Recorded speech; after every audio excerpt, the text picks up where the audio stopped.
Vamos a darle un marco que más allá de la información nos permita analizar por qué estos dos referentes tan importantes de la política argentina, en un momento en el que en la sociedad hay preocupación por muchos temas, económicos fundamentalmente, se da este tono en la conversación pública de los políticos. Por eso, esta noche invitamos aquí a Noticias a las 20:30 a Gabriel Slavinsky, que es analista político. Hola Gabriel, buenas noches.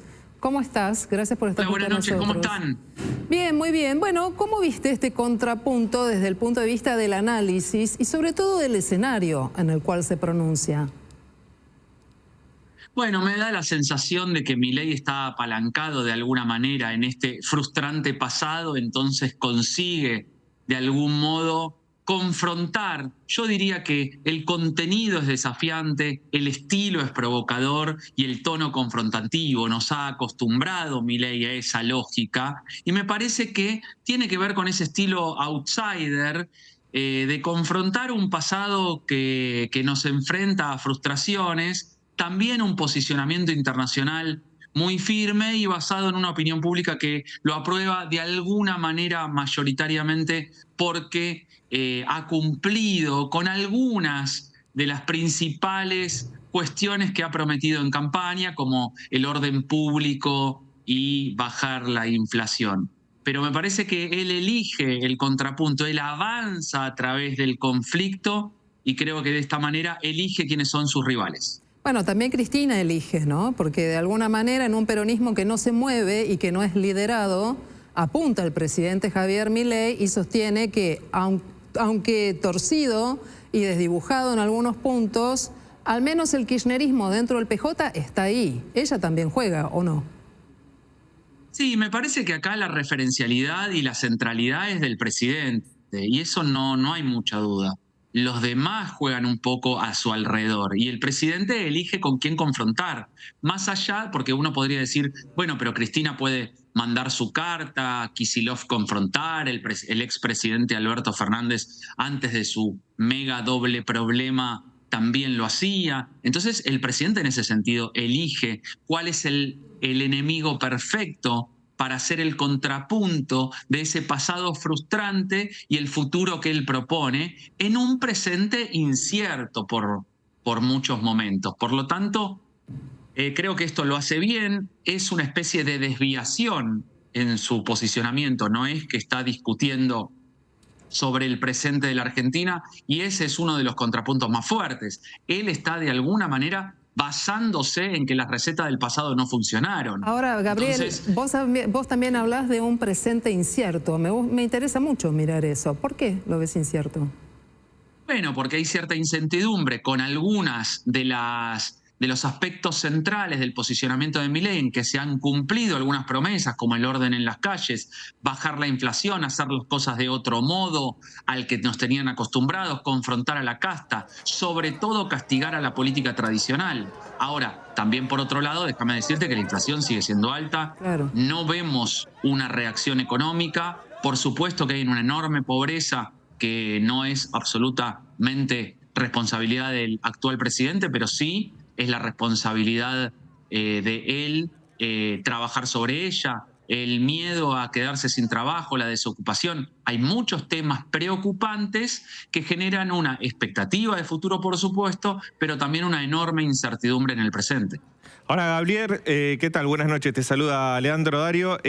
También hay contradicciones en términos políticos en el oficialismo, ¿no? El discurso de Milei contra la casta, pero por otro lado propone a la Corte Suprema de Justicia al hijo, que tal vez es el símbolo de la casta en la justicia. Por otro lado, su bloque en el Senado, Abdala, dice que nombró a 20 personas para hacer política y ser gobernador. Es decir, hay contradicciones dentro del propio gobierno de Milei. ¿Cómo las toma su electorado, o por lo menos la sociedad, esas contradicciones?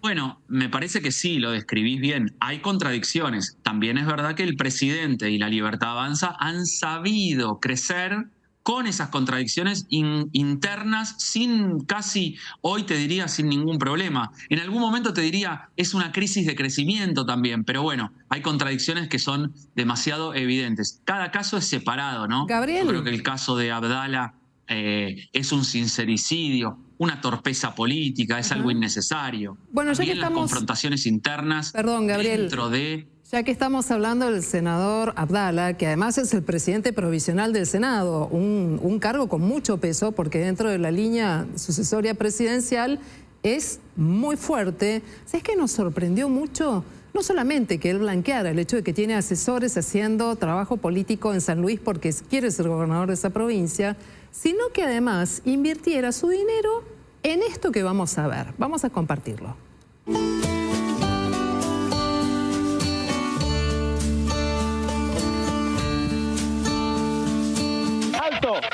¿Quién es usted? ¿Qué hace aquí? Hola, me llamo Dulce y soy un capitán. Vengo de otro mundo. ¿Qué te pasa que estás tan triste? ¿Cómo puedes salvar mi tierra? ¿Cómo puedes salvar mis aves? ¿Cómo puedes salvar mis plantas? Ya me cansé, no puedo apagarlo solo. Yo te puedo ayudar. Tengo poderes y hace un ratito estuve llamando a los cóndores, que son de toda esta región. Y con sus alas harán remolinos, levantarán la tierra y apagaremos el fuego. ¿Usted me promete que va a apagar el fuego? Tengo un montón de animalitos. También tengo una cigüeña. Bueno, este video forma parte de una campaña que hace el senador Abdala en su provincia, en San Luis, haciendo trabajo político en el distrito con el objetivo de ser candidato a la gobernación. Y si bien todos respetamos todo lo que implica la riqueza de la Pachamama y resguardamos y conservamos los valores culturales de cada distrito y de cada provincia argentina, nos sorprendió esto que va más allá de un realismo mágico para convertirse en una campaña que la verdad es que no sé cómo calificar. Gabriel, ¿cómo la definirías vos? Como disruptiva, ¿no? Es provocadora, pero por la tontera, por la torpeza, por la ironía, pero es más un juego mal actuado. Por supuesto que uno dice que... Pero ¿esto se le vuelve a favor o en contra? La política argentina, ¿no? ¿Esto se le vuelve a favor o en contra? Bueno, nosotros como estrategas cuando trabajamos en campaña sabemos que lo primero es conseguir visibilidad, luego conocimiento, luego reconocimiento y a partir de ahí, con cierto prestigio, lograr apoyo. El problema es que esto se hace muchas veces, sobre todo apelando al ridículo, para lograr visibilidad y conocimiento. ¿Vos decís que lo hicieron a propósito esto? Tengan ganas de aprobar este spot como algo divertido, me parece medio tonto. Claro, porque si bien el sentido de apelar al ridículo en política es un arma de doble filo, ¿vos pensás que lo pudieron haber hecho a propósito? Bueno, no sé por qué lo habrán hecho, si es porque son malos o torpes, pero la realidad es que buscaron hacer una provocación para generar visibilidad en esa campaña que están haciendo. Me imagino que debe ser eso, no me puedo meter en la cabeza de los equipos de campaña y de sus 20 asesores que lo asesoran para que sea gobernador de su provincia. Pero la realidad es que ese spot parece una apelación a lo ridículo y no una verdadera campaña electoral. ¿Cómo pensás que va a llegar el gobierno del presidente Javier Milei de aquí a diciembre con debates muy importantes que se vienen sobre presupuesto? El próximo miércoles el intento de un sector de la oposición de rechazar, al menos parcialmente, el veto a la movilidad jubilatoria, el proyecto de la Corte Suprema, boleta única, que no terminan de cosechar votos y por el otro lado el presidente sigue cuestionando allí a los políticos mientras en sus propios bloques pasan cosas. ¿Cómo imaginas que llega Milei a diciembre?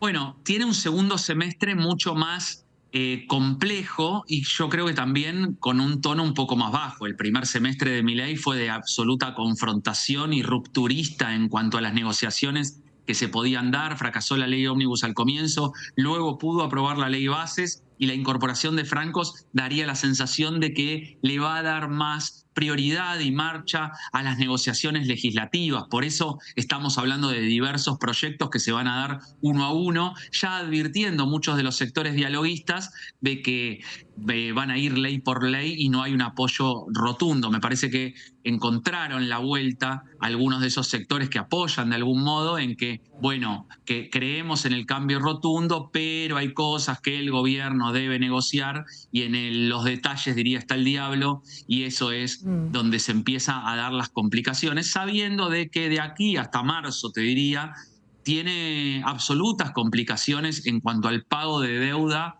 y en cuestiones económicas, y creo que eso lo está relojeando, sabiendo de que luego de marzo viene un periodo de campaña electoral que siempre es bastante complejo en Argentina, las elecciones de medio término. Bueno, hay muchas preguntas para hacer alrededor de La Libertad Avanza, pero en rigor tengo que preguntarte también por la oposición, porque en estos momentos estudios de opinión están mostrando que hay por lo menos un 50% de respaldo para el presidente, un poquito menos por estos días, y el otro 50%, o 49% si querés, que no comparte las ideas de La Libertad Avanza, no tiene un líder que los represente.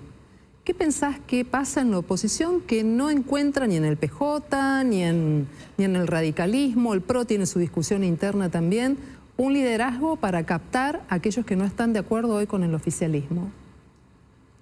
Bueno, hay que ponerlo en contexto. Me da la sensación de que hoy hay desorden, fragmentación y lucha por la supervivencia. Yo no sé si el PRO, el radicalismo y el peronismo en esta instancia no están luchando por cuestiones muy relevantes, porque se metió un jugador que les ganó adentro del escenario, cuando no existía ese jugador hace un par de años.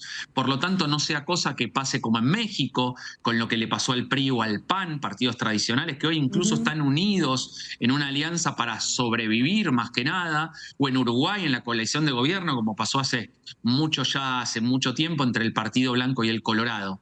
No quiero comparar países porque siempre es bastante complejo, pero la realidad es que mientras los partidos desordenados, fragmentados, sin liderazgo y con la presencia de Milei, yo creo que luchan más por sobrevivir que por estar planteando una oposición. Porque, como dijimos antes, la pelota la tiene el gobierno nacional. Bueno, interesante para seguir este punto de vista porque vivimos dentro de un sistema democrático con alternancia de poder y con convivencias de distintas ideas políticas, ¿no? Así que es muy interesante para ver este proceso.